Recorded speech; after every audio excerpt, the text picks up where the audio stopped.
今天呢，又要给大家更新蔡奶奶的续集了说一点题外话，其实蔡奶奶这个作品呢，在去年的时候，我拍了2个，它的名字叫《忘年恋1和2》。因为这个作品的内容比较敏感，1还好。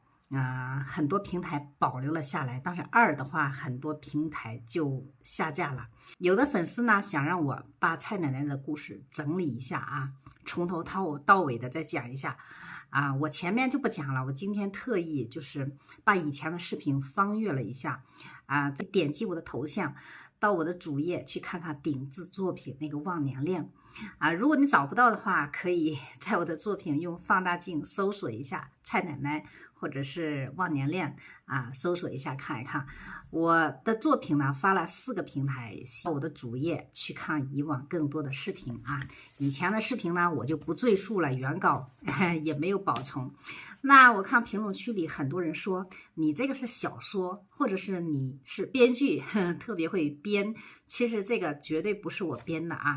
这个是粉丝给我的投稿，我相信这是他的真实经历。为什么呢？因为这个稿子写的特别好，特别细腻，很多细节很有共鸣，就是因为它来源于我们真实的生活，说话呀，动作呀有的时候是我们意想不到，但是又合情合理的其实我的稿子大部分都是粉丝给我投稿的，都是真实的，并不是像有些人臆想的都是我胡编乱造的。一个人的想象力、创造力是非常有限的艺术来源于生活那至于给我投稿的这些人是不是100%真实，我可不敢断定，我只相信大部分是真实的，当然也有一部分是不是也经过了自己的臆想也有可能的由于这个粉丝他给我投稿的内容是有些不宜播出的，所以他的稿子一些细节的东西我不得不把它删掉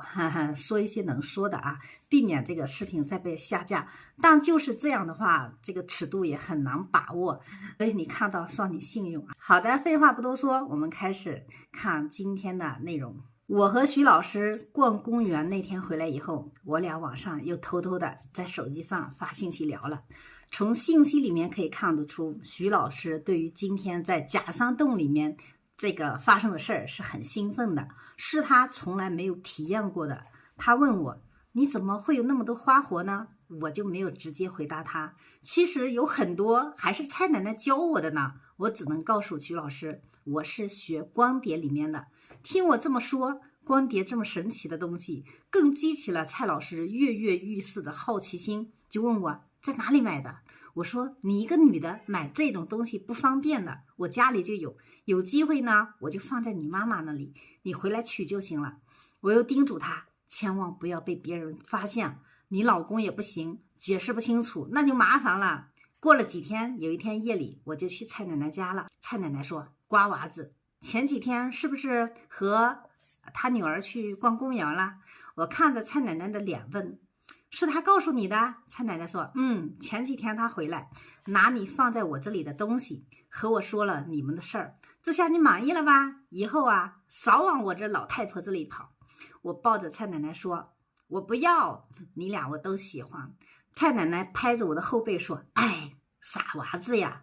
又有一天夜里，徐老师突然打电话过来说，今晚我在我妈家呢，你过来吧。于是呢，我就偷偷的溜到蔡奶奶家，见蔡奶奶坐在院子里扇着扇子。蔡奶奶看见是我，冲着屋里努了努嘴。当我进屋走到蔡奶奶的房门前，看到坐在床上正在看电视的徐老师，他一下子跃起，像欢快的小鸟一样扑到我的怀里，搂着我的脖子，像只饥饿的小鸡，啄米般的在我的脸上脖子上又亲又啃。我抱起徐老师，这一次徐老师不再像公园里那般害羞，而是很主动的指出省略细节描写我们听到院子外蔡奶奶轻微的咳嗽声，我看时间也差不多了，我就收拾衣服和蔡老师一起出来，看着徐奶奶坐在院子里依然扇着扇子，看我们走出来就说，走啦。我说路上看着一点知道了今天的内容呢不是特别多，细节呢就不给你们陈述了，自己想象啊。我再总结一下，其实男人和男人的差距是很大的。其实像徐老师的老公啊，对徐老师是缺少理解和关爱的，在那一方面更是不怎么用心。而这个投稿的粉丝呢，正好是弥补了徐老师这个缺项，所以在座的各位男士，你都要动脑筋想一想，你身上有没有徐老师老公的这些缺点？如果有的话，赶紧改掉。其实我们人是活到老学到老的，很多东西如果你想省事儿，你不用心，别人会比你更用心。那有些事情你就很被动了，你可能就会被淘汰掉。今天的故事就讲到这里，你有什么想说的评论区留言。喜欢我的视频点赞关注。好的，拜拜。